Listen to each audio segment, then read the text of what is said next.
alunos! Já estamos aqui de volta para a nossa segunda aula de hoje. Deixa eu ver se já está todo mundo aí do outro lado. Eu aposto que sim. Então, a partir de agora, aumentem o volume da TV, coloca o cabelo atrás da orelha e abre o olho de coruja que teremos o nosso momento da história, da nossa leitura de leite, certo? Para vocês apreciarem, se divertirem e viajarem pelo mundo da imaginação. Então, vamos lá descobrir qual é a história que a tia irá contar hoje? Então, let's go! Vamos agora para o nosso momento da leitura de leite, certo? Então, todo mundo coloca a mãozinha lá em cima. Quem lembra a musiquinha da história? A tia quer ouvir todo mundo cantando aí do outro lado. Então, vamos lá? No mundo das maravilhas, agora eu vou entrar. Qual será a história que nós vamos escutar? Tralalá, bem caladinhos, tralalá, vamos escutar. Tralalá, bem caladinhos, tralalá, vamos escutar. Eu vou te contar uma história, agora atenção, que começa aqui no meio da palma da sua mão. Bem no meio tem uma linha ligada ao coração, que sabia dessa história antes mesmo da canção. Bate a mão, bate a mão. Então, antes da gente começar a história, a tia vai ler para vocês aqui um texto de Nir Ribeiro, um pequeno texto, certo? Falando sobre as histórias. Então, as histórias são jardins secretos, onde podemos brincar e sonhar, transformando pedras em brilhantes, nuvens em brinquedos, bruxas em fadas. Reúnem a razão, a emoção, o lúdico, a fantasia e nos fornecem um mapa para o encontro com o ser especial, nosso grande potencial criativo. Nir Ribeiro, muito legal, não é mesmo? Então, vamos descobrir qual é a história de hoje? 1, 2, 3 e... tcharam! História da Chapeuzinho Amarelo, de Chico Buarque. Chapeuzinho Amarelo? Vocês já ouviram essa história? Será que a tia não está confundindo e não é Chapeuzinho Vermelho? Não, o nome dessa história é Chapeuzinho Amarelo mesmo. Então vamos descobrir do que trata essa história. Será que é parecida com a história da Chapeuzinho Vermelho? Vamos lá? Começou? Não, não começou. Começou? Também não. Cadê essa história? Começou? Também não. Será que o lobo já pegou essa Chapeuzinho? Começou? Agora sim. Era a Chapeuzinho Amarelo, amarelada de medo. Tinha medo de tudo, aquela Chapeuzinho. Já não ria, em festa não aparecia, não subia escada e nem descia. Já estava resfriada. Não estava resfriada, mas tossia. Ouvia conto de fada e estremecia. Não brincava mais de nada, nem de amarelinha. Coitadinha, pessoal. Tinha medo de trovão, minhoca para ela era cobra e nunca apanhava sol porque tinha medo da sombra. Não ia para fora para não se sujar. Não tomava sopa para não ensopar, não tomava banho para não descolar, não falava nada para não engasgar, não ficava em pé com medo de cair. Então vivia parada, deitada, mas sem dormir, com medo de pesadelo. Meu Deus, essa era a Chapeuzinho Amarelo. E de todos os medos que tinha, o medo mais que medonho era o medo do tal do lobo. Um lobo que nunca se via, que morava lá para longe, do outro lado da montanha, num buraco da Alemanha, cheio de teia de aranha, numa terra tão estranha que vai ver que o tal lobo nem existia. Mesmo assim, Chapeuzinho tinha cada vez mais medo, do medo, do medo, do medo, de um dia encontrar um lobo que não existia. Chapeuzinho Amarelo, de tanto pensar no lobo, de tanto sonhar com o lobo, de tanto esperar o lobo, um dia topou com ele que era assim, carão de lobo, olhão de lobo, jeitão de lobo e principalmente um bocão tão grande que era capaz de comer 2 avós, um caçador, rei, princesa, 7 panelas de arroz e um chapéu de sobremesa. Meu Deus, pois essa boca era enorme mesmo, não era? Mas o engraçado é que assim que encontrou o lobo, a Chapeuzinho Amarelo foi perdendo aquele medo. O medo do medo do medo de um dia encontrar um lobo. Foi passando aquele medo do medo que tinha do lobo. Foi ficando só com um pouco de medo daquele lobo. Depois acabou o medo e ela ficou só com o lobo. O lobo ficou chateado de ver aquela menina olhando para a cara dele, só que sem o medo dele. Ficou mesmo envergonhado, triste, murcho e branco azedo, porque um lobo tirando medo é um arremedo de lobo. É feito um lobo sem pelo, lobo pelado. O lobo ficou chateado. Meu Deus, essa menina não tem medo de mim. Ele gritou, sou um lobo, mas a Chapeuzinho nada. E ele gritou, sou um lobo, Chapeuzinho deu risada. E ele berrou, eu sou um lobo. Chapeuzinho já meio enjoada, com vontade de brincar de outra coisa. Ele então gritou bem forte aquele seu nome de lobo, umas 25 vezes, que era pro medo ir voltando e a menininha saber com quem não estava falando. E ele falou, lobo, lobo, lobo, lobo, lobo, lobo, lobo, lobo, lobo, lobo, lobo, lobo, lobo, para ver se convencia a menina a ter medo dele. Aí Chapeuzinho encheu e disse, para assim, agora já, do jeito que você tá. E o lobo parado assim, do jeito que o lobo estava, já não era mais um lobo, era um bolo. Um bolo de lobo fofo, tremendo que nem pudim, com medo da Chapeuzinho, com medo de ser comido com vela e tudo inteirinho. Olha só, pessoal. Chapeuzinho não comeu aquele bolo de lobo porque sempre preferiu de chocolate. Aliás, ela agora come de tudo, menos sola de sapato. Não tem mais medo de chuva, nem foge de carrapato. Cai, levanta, se machuca, vai à praia, entra no mato, trepa em árvore, rouba fruta, depois joga amarelinha com o primo da vizinha, com a filha do jornaleiro, com a sobrinha da madrinha e o neto do sapateiro. Mesmo quando está sozinha, inventa uma brincadeira e transforma um companheiro. Cada medo que ela tinha, o raio virou Ohai, barata é tabará e a bruxa virou Xabru e o diabo é Bodiá. Fim.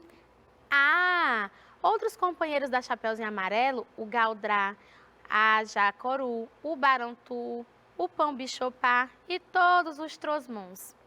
E a menina perdeu o medo. Quem foi que gostou dessa história? Então, palmas para a história. Então, a Chapeuzinho tinha medo de tudo, não é? E você, qual é o seu medo? Então, essa história nos deixa um ensinamento que devemos enfrentar os nossos medos, certo? E aí, quando a gente encontra com o nosso medo, a gente vai vendo que ele vai ficando, ó, pequenininho, pequenininho, pequenininho.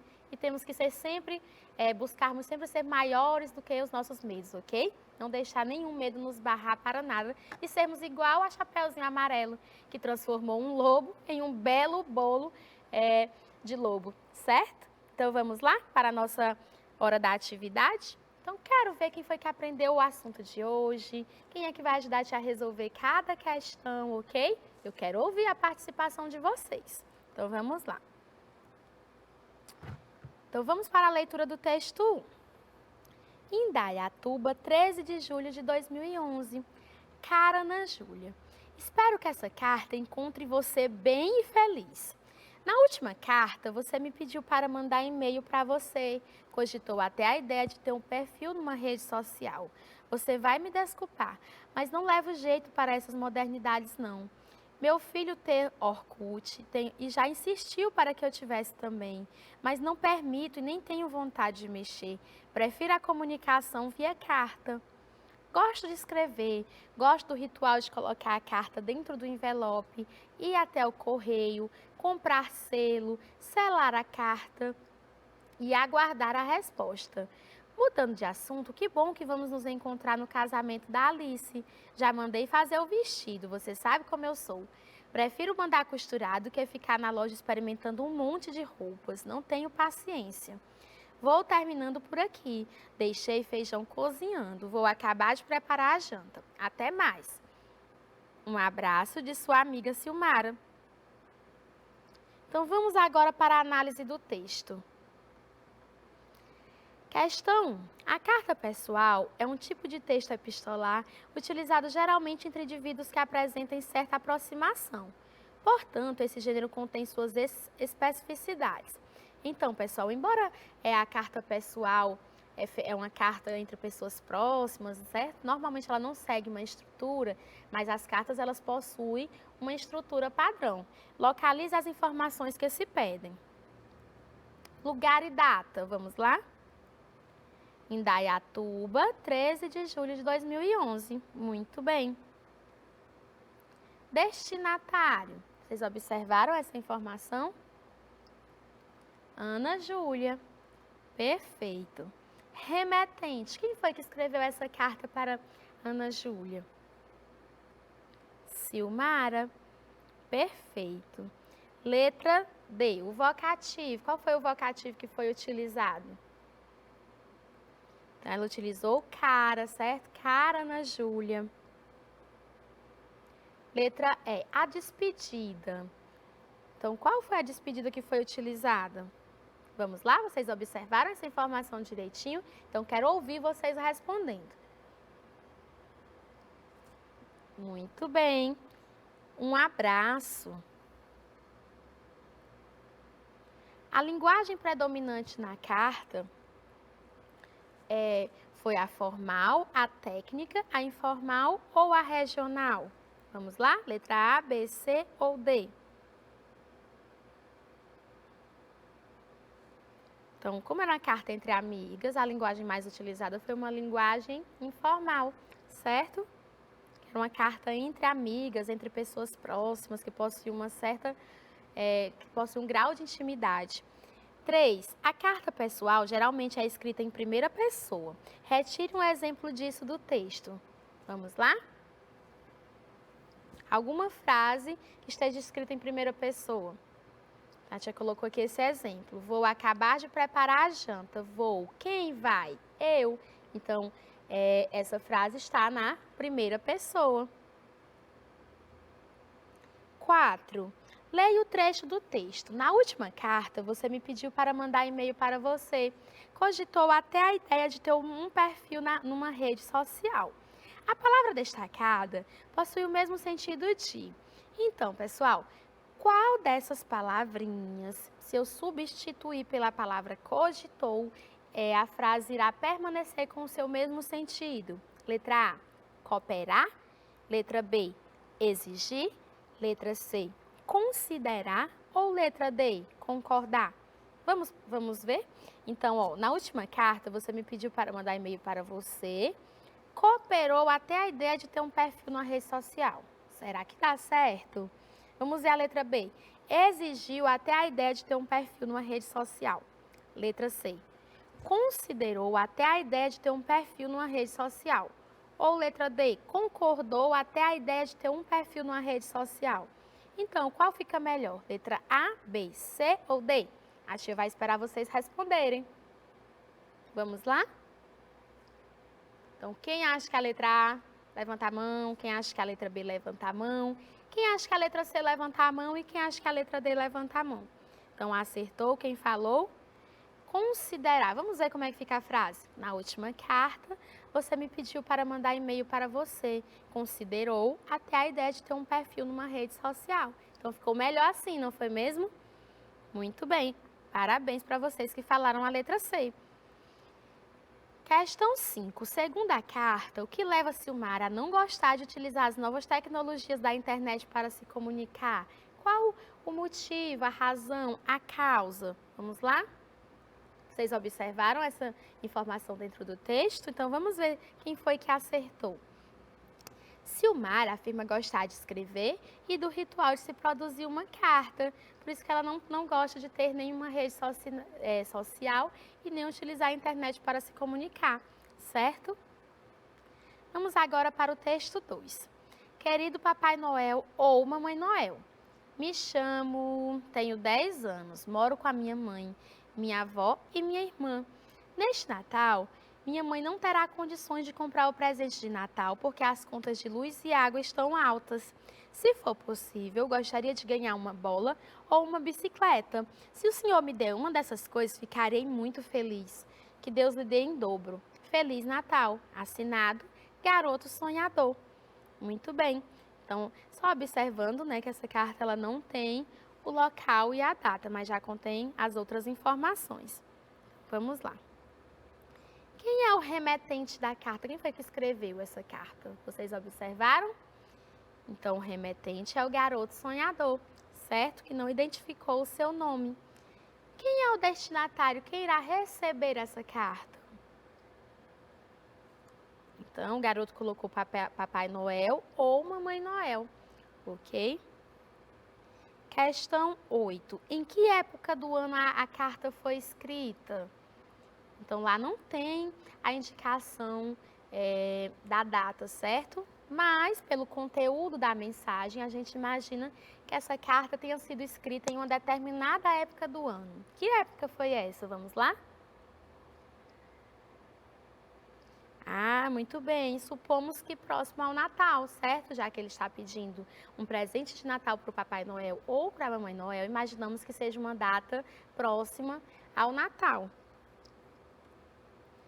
Questão 9. Por qual motivo a mãe do remetente não poderá comprar o presente de Natal de seu filho? Vocês observaram essa informação presente no texto? Então, por que a mãe dele não poderia comprar o seu presente segundo o que ele falou na carta, o que ele escreveu na carta? Vamos lá? Segundo o remetente, porque as contas de luz e água estão altas, certo? Muito bem. Questão 10. Qual o assunto principal da carta? A carta fala de quê, principalmente?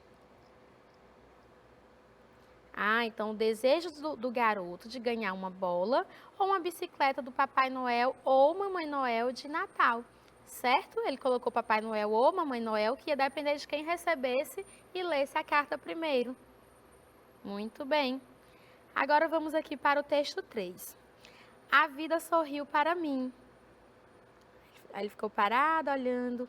Ela não tem os 2 dentes da frente.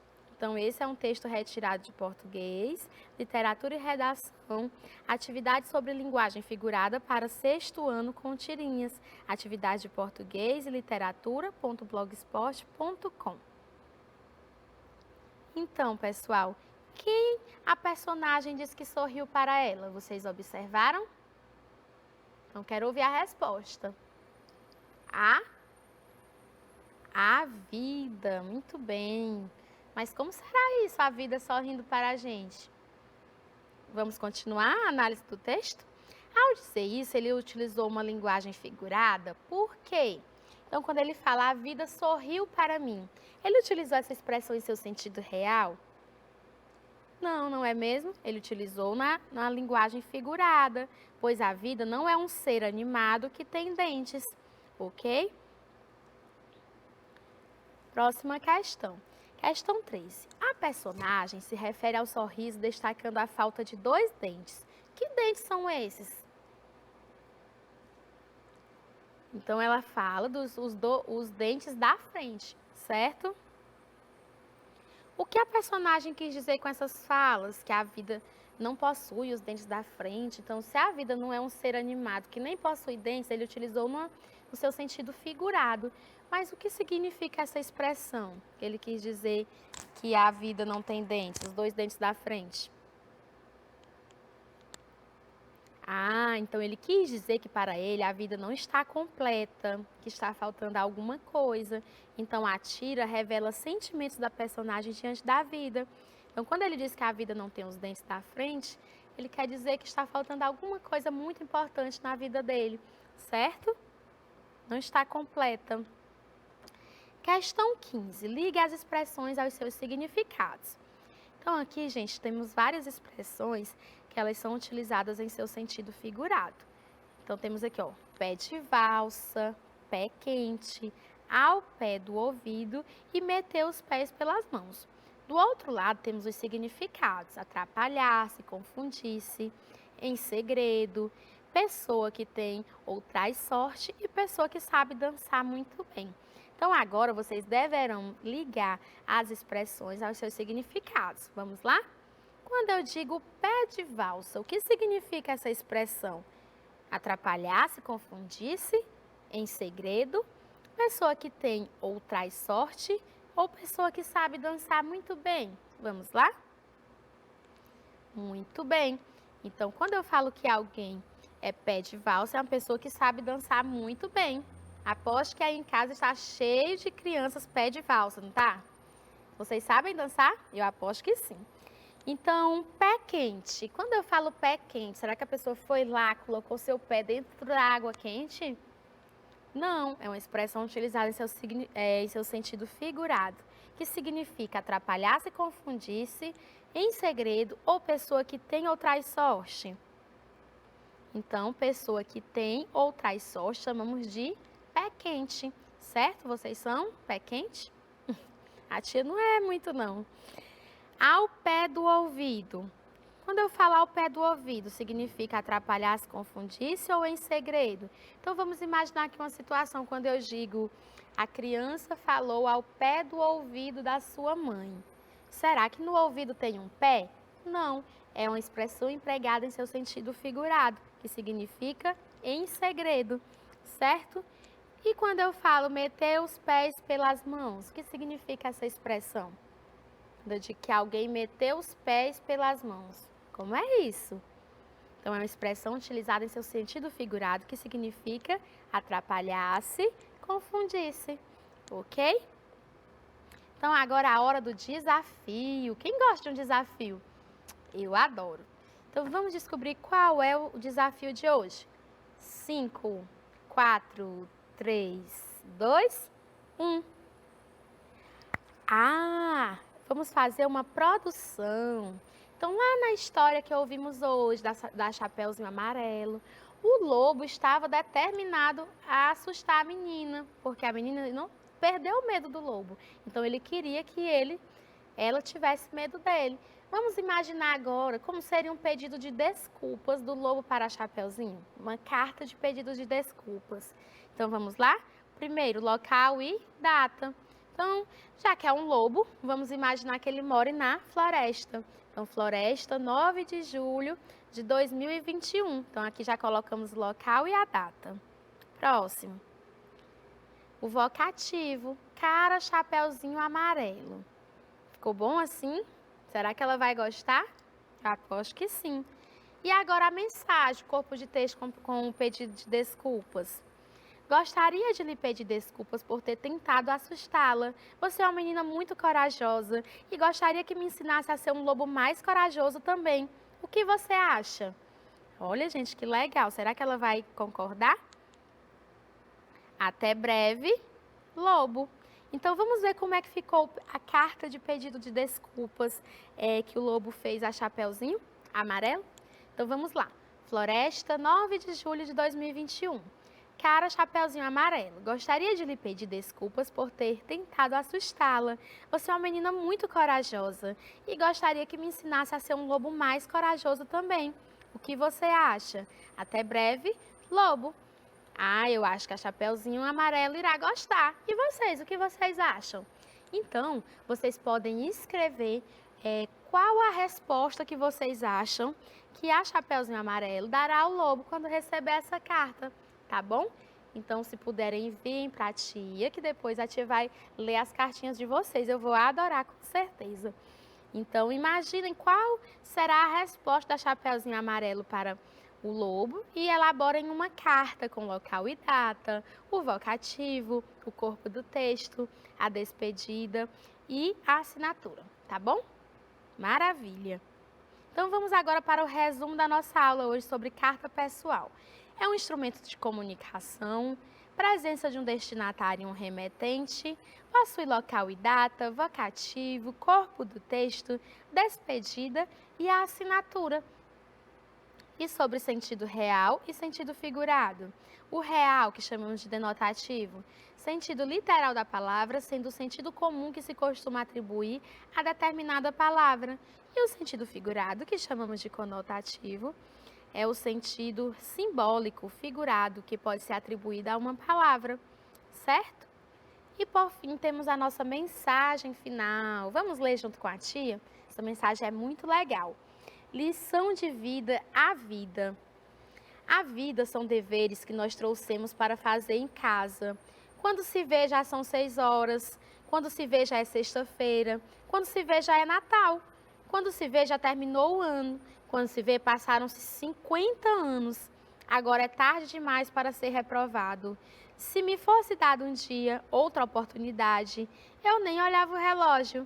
Seguiria sempre em frente e iria jogando pelo caminho a casca dourada e inútil das horas. Dessa forma eu digo, não deixe de fazer algo que gosta devido à falta de tempo. A única falta que terá será desse tempo que infelizmente não voltará mais. Então, é um texto de Mário Quintana. Então, gente, aproveitemos cada segundo ao lado das pessoas que gostamos, certo? E vamos fazer aquilo que nos faz feliz, que faz nosso coração vibrar, ok? Porque a vida, ó, passa muito rápido. Então, gostaria de agradecer vocês pela presença na nossa aula de hoje. Então, a turma do 4º ano, ó, está de parabéns, nota 10. Gostei muito de receber os desafios também. Continuem participando, que qualquer dia pode ser você que está aqui aparecendo na nossa aula da TV, ok? Então, um beijo, até a próxima aula e tchau, tchau!